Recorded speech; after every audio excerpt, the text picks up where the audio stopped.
Hello, this is John Miyares, and in this lesson, we are going to introduce the concept of parametric equations.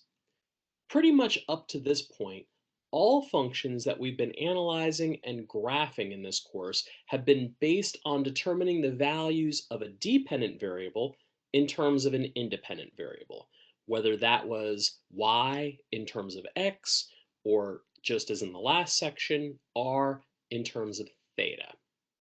Now we're going to explore functions where the behavior of both x and y are dependent upon a parameter, t, which is usually defined as time. The parametric equations we're going to work with are going to generally come in pairs, where you're going to see x as a function of t and y as a function of t. The general idea is that the position of any point x and y on the graph is going to be dependent upon the value of t. Let's look at a simple example to begin with. Suppose what we're told is that x equals t and that y equals 5 minus t, and we're interested in what happens when the range of values for t goes between -2 and +3. If I were to ask you to generate a graph of what this looks like, what I would recommend is that you begin with a table of possible values, just like when you were first learning how to graph functions. If t can range between -2 and +3, let's set up our table to accommodate those values for both x and y. And then once we've set up both the x and y values, we can plot them on this graph and see what happens. Since x equals t, the values of the column x are going to be the same as the values for t. As for the y's, we need to look at the formula y equals 5 minus t. 5 minus -2 is 7. 5 minus -1 is 6.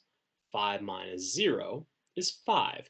And this pattern will continue until we get to 5 minus 3, which is 2. Now we have a set of ordered pairs x, y that can be used to plot this graph.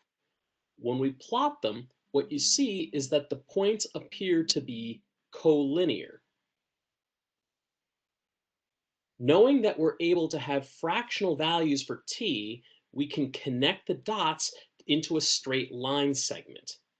However, I have to be cautious. We do not want to continue this line infinitely in both directions, as we're told that we want to limit the value of t to be something between -2 and +3.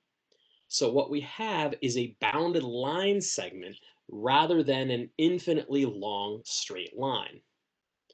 Also, typically when we're dealing with parametric equations, you want to make an indication on the graph as to which way is forward as you're actually plotting the points. Typically, you want to graph them for the smallest value of t to the largest value of t. So we can indicate that by putting little arrows on our graph that indicate the direction as forward. Since I'm starting at t equals -2, and that plots the point -2, 7, and continuing to t equals +3, getting me the point 3, 2, I'm going to put these little arrowheads on this segment indicating that I am plotting the points going from top left to bottom right. Another common question to ask is, what is the rectangular equivalent for this function? Essentially, what we're asking is, if I were to combine the two parametric equations, as they're called, into a single equation that will turn y into a function of x, what would that look like? Well, this one isn't too hard. You can first see that we know y equals 5 minus t. And we know that x equals t. So using direct substitution, we can get y equals 5 minus x. Of course, because we're not looking at the entire line or the entire domain of x, just a segment of the line, we want to indicate that we are restricting the values of x to those just between -2 and +3. Let's try another example.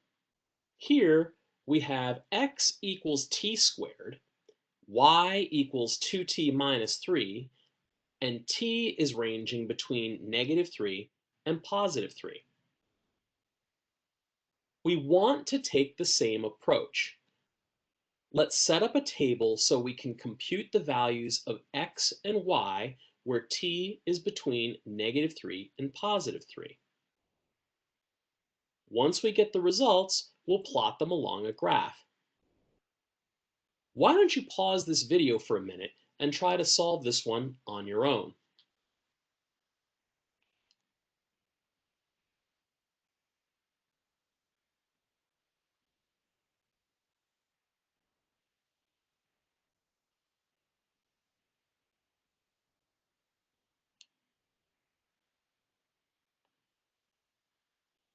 So the values of x are going to equal t squared. So we'll have -3 squared is 9. -2 squared is 4. -1 squared is 1. 0 squared is 0. 1 squared is 1. 2 squared is 4. And 3 squared is 9. In the y column, you're told that y equals t minus 3. Substituting in the given t values here, you'll see that when t equals -3, 2 times -3 minus 3 is -9. 2 times -2 minus 3 gives you -7. 2 times -1 minus 3 gives you -5. And you can follow this pattern all the way down the table. Now we can plot these points on our graph, and what we see when we connect the dots is based on the direction that is considered forward for t, is that we have a sideways parabola. Now let's think about the rectangular equation equivalent for this pair of parametric equations. We know that y equals 2t minus 3. So we can rearrange that into t equals y plus 3 all divided by 2. Now, we can substitute that into our other parametric equation, x equals t squared, in order to get x equals y plus 3 over 2 quantity squared. Squaring out the 2 and factoring it out gives you 1/4 times y plus 3 squared. Getting this into the standard form would require multiplying both sides by 4 to get you 4x equals y plus 3 quantity squared, which is restricted between values of -9 and +3 for y. Now, WebAssign may not necessarily require that you put this equation of the parabola into this standard form, but I thought, again, just like in the last lesson, it might be a good idea to do that here as we are starting to get closer to the final exam for this course, and we could look at this as a refresher for how to set up the standard equation for a parabola.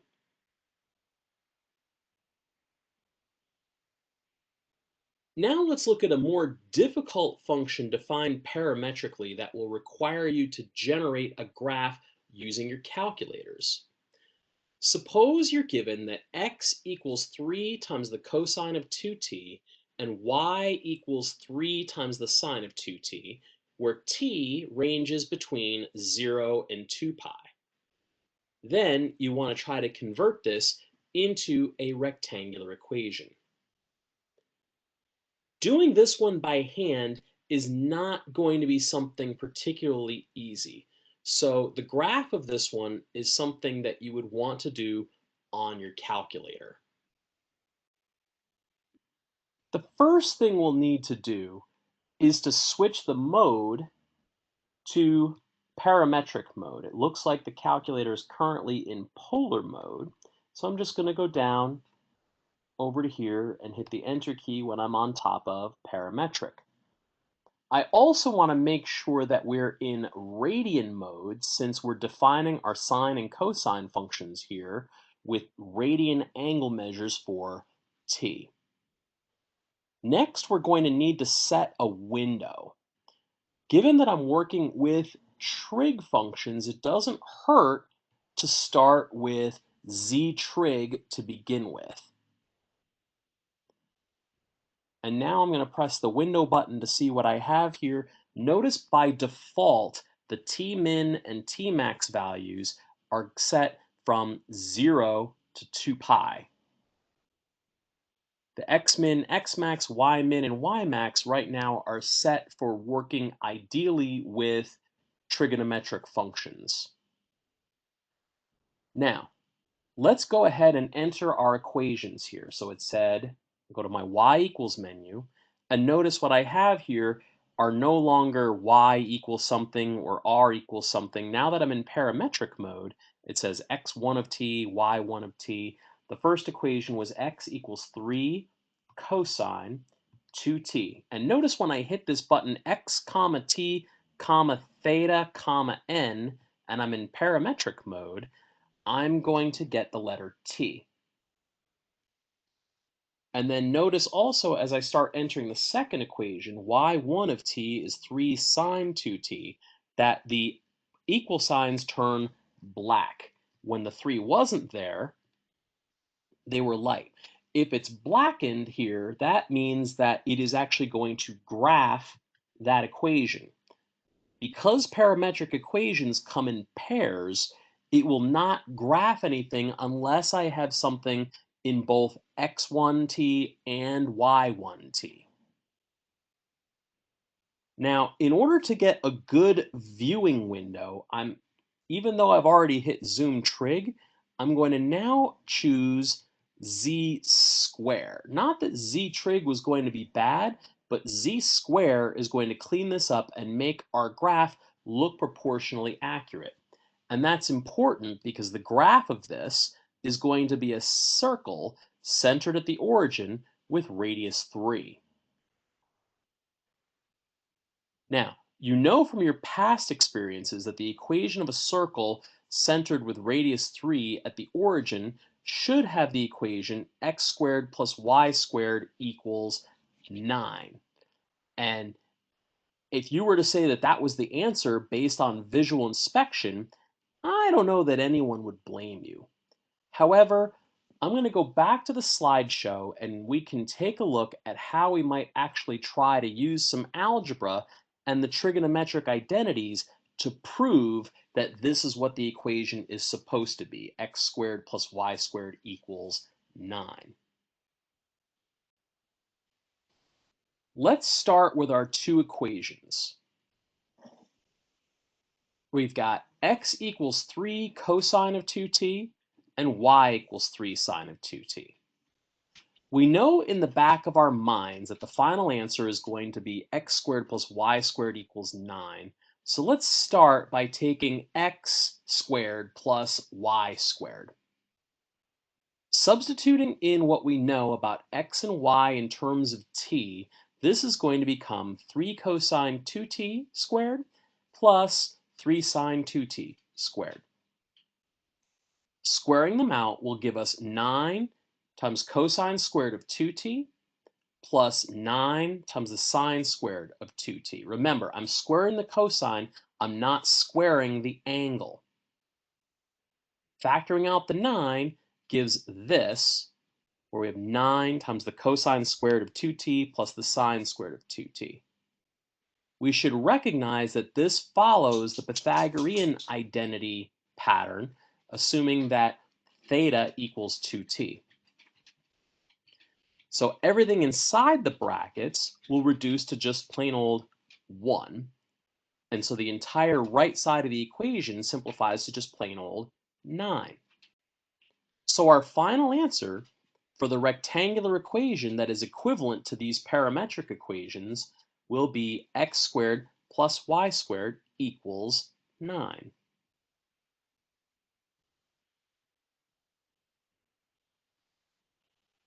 Let's look at this from the reverse perspective. Suppose you were given a rectangular equation like y equals x squared minus 1, and were asked to find 4 sets of parametric equations that could be used to describe the rectangular equation y equals x squared minus 1. Basically, we need to come up with a way to separate this out so that we can have x and y in terms of t. The easiest way to do this is just to make up an equation, any equation that can connect x to the variable t. And it could be as simple as just x equals t. This is what I would call the trivial solution because there's really no creativity in the selection of our equation here. But knowing that y equals x squared minus 1, we could substitute x equals t into that equation, which will give you y equals t squared minus 1. If we chose to get slightly more creative, we could say x equals 2t, which would then get us to y equals 2t quantity squared minus 1, which, when we simplify, will become y equals 4t squared minus 1. Now, if we chose x equal t squared, we would get x equals t squared squared minus 1, or y equals t to the fourth minus 1. If we went with x equals the square root of t, then that was going to simplify as the square root of t quantity squared minus 1, or y equals just t minus 1. We could go a little crazy and try something like x equals cosine t, which when we plug that in will just simplify as x equals cosine squared t minus 1. We could even say x equals e to the t power, which when we put that in will give you e to the 2t minus 1 after we expand and simplify. So long story short, you could actually put in anything you want here for x as a function of t, and you'll be able to come up with the equation for what we need by just substituting that x expression into the equation for y. The one big application they introduce in this section is that of projectile motion. What we're going to assume here is that we have some projectile, like a potato being shot out of a potato cannon, or a football being place kicked, or an angry bird being catapulted from a slingshot at a makeshift building full of green, funny looking pigs. To that end, I'm going to refer to problems like these from the textbook as angry bird problems. Here's the example we're going to explore here. A projectile is launched from the ground with an initial speed of 200 feet per second at an angle of 60 degrees with the horizontal. Here's how we're going to interpret that situation. When we have a projectile shot out like this, assuming minimal air resistance, the path that the object is going to take will essentially be a parabolic path. The launch angle is marked here with angle theta, and the 200 feet per second is how fast our projectile is traveling along this diagonal marked v at the time that it was launched. The position of the projectile at any time t can be looked at as the points x, y on this graph. The question is, how are we going to do that? Well, the horizontal position of the projectile is going to be its horizontal speed times time. In order to determine the horizontal speed, we need to break down the velocity along the diagonal here into two components, a horizontal component and a vertical component. The horizontal component is based on v times the cosine of theta, as the horizontal component can be looked at as the adjacent side of a reference triangle compared to a hypotenuse of length v. So if the horizontal component of the speed can be computed as v times the cosine of theta, then we're going to say that the position x at any given time t can be calculated by multiplying the horizontal speed v sub 0 times the cosine of theta times t. The vertical position has to take two things into account. First, we have to look at the vertical speed of the projectile when it is first launched. Just like we could say that v times the cosine of theta was going to be the horizontal component of the speed, then v times the sine of theta will represent the vertical component of the velocity. Also, gravity is going to force this projectile that we've shot upward at an angle to come back down to Earth. Some of you should recall from your Math 121 days, or perhaps if you've taken a little physics, that the vertical position y for the projectile after time t will be negative 1/2 gt squared plus the vertical velocity, which in this case is v sub 0 times the sine of theta, times t plus h sub 0. Let's try to break this down into its components. G is a constant that represents the acceleration of objects falling to the earth due to the forces of gravity. This value is 32 feet per second squared, or 9.8 meters per second squared. What that essentially says is as an object is falling, its velocity is going to increase at a rate of 32 feet per second for every second that it's falling.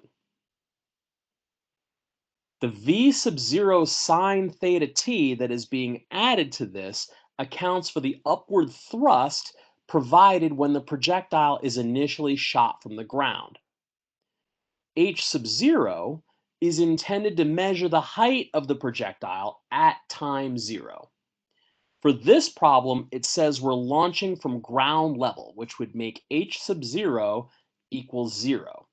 If we were launching from deep inside a bunker or from an elevated position on a hillside, then h sub 0 would be negative or positive depending upon the launch site's position relative to level ground. Here's the first part of the question. Find parametric equations that give the position of the projectile at time t, which is measured in seconds. Well, if we start with what we were given on the last slide, where x equals v sub 0 times the cosine of theta times t, that will simplify into x equals 200 times the cosine of 60 degrees times t. We know the cosine of 60 degrees is 1/2, so 200 times the cosine of 60 will reduce to just 100. So our equation becomes x equals 100t. As for y, we had the equation y equals negative 1/2 gt squared plus v sub 0 sine theta t plus h sub 0. Let's substitute in what we know. G is 32. V is 200. Theta is 60. And h sub 0 is 0. We know that the sine of 60 degrees is the square root of 3 over 2. So this is going to simplify as y equals negative 16t squared plus 100 square roots of 3 times t plus 0, which is just going to fall off. These two equations in the red boxes will be our parametric equations that will define the position of our projectile at any given time t. The next part asks us to find the height of the projectile 4 seconds and 8 seconds after the projectile has been launched.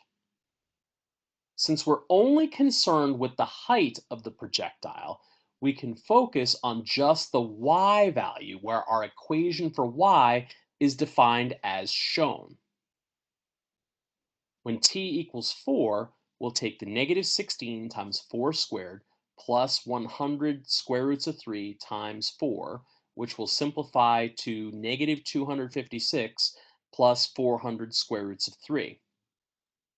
Given that this is a word problem, we probably want to get a decimal equivalent of the answer, which would keep the scientists happy. That's going to be 436.82 feet.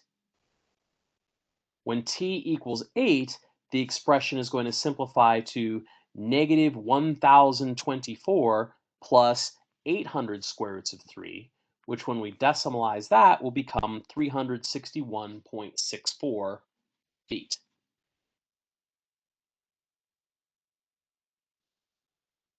Now let's see what we would need to do if we were asked to find the maximum height of the projectile. Again, we can start with just our equation for y, since that's the one that will be key to measuring the height of the projectile at any given time t. Knowing that this projectile is going to take a parabolic path, the maximum height is going to occur at the vertex of that parabola. From our earlier studies, you should recall that we can compute negative b over 2a to get the x-coordinate of the vertex, or really in this case, the t-coordinate of the vertex. Given that a equals negative 16 and b equals 100 square roots of 3, the optimal value of t will occur at negative 100 square roots of 3 divided by 2 times negative 16. Which if we run that through the calculator will occur at approximately 5.41 seconds. Now, this is not our final answer. This tells us the time it will take for the projectile to reach the maximum height. But in order to determine the maximum height, we need to determine what is the height of the projectile after it has been in the air for 5.41 seconds. Substituting 5.41 into the equation as t and expanding our results, we're going to find that the maximum height of the projectile will be 850.48 feet. Now you might be asked to determine how long the projectile will be in the air. To determine this, we need to know at what time this projectile is going to hit the ground. For simplicity's sake, we're going to assume that ground level means that we have a height of 0. Let's start by setting up our equation for y to equal 0. This is a quadratic equation, but it has no constant term, which means I don't need to use the quadratic formula in order to solve it. What we can do is take out a common factor of 2t out of each term. Now that we have the product of the two factors equaling 0, we can set each piece equal to 0. So this will look like either 2t equals 0 or negative 8t plus 50 square roots of 3 equals 0. On the left side, 2t equals 0 just becomes t equals 0. That isn't a very useful answer because it's telling us that the projectile will be at ground level at time 0, which makes sense because at time 0, we haven't shot our projectile yet. We're still on the ground. Let's explore what happens on the right-hand side. If we move that constant 50 square roots of 3 to the other side of the equal sign, you're going to get negative 8t equals negative 50 square roots of 3. Once we divide by -8, what we're going to see is that this is going to be able to simplify with our calculators into 10.825 seconds. Now, this total should seem reasonable since it took 5.41 seconds to reach its initial height, so it should take another 5.4 seconds for it to come back down again, assuming that we have symmetry in this parabola. Now let's look at the horizontal distance traveled by the projectile while it's in the air. We know from the previous slide that the projectile is going to be in the air for 10.825 seconds. So the question of the day is, how far along the ground horizontally will the projectile have traveled during those 10.825 seconds? Since we're looking for the horizontal distance traveled, we're going to now look at the x equation, which says that the horizontal position of the projectile at any given time t will be 100 times t. Knowing that t equals 10.825, we can substitute that into this equation, multiply that by 100, and end up with 1,082.5 feet traveled, which is about 2/10 of a mile, give or take. Well, hopefully that wasn't too bad for you to process. It's a little different from what you're used to, but hopefully you're not thinking it's that hard. Here are the problem challenge problems for section 8.4. There's only 4 problems that are listed here, but one of them is going to be an Angry Birds type problem, just like the one we did that took up half of our slideshow in this presentation. As always, if you have any questions or any worries about these, feel free to contact me via email or post your question on the discussion board. Thanks for watching, and we'll see you all soon.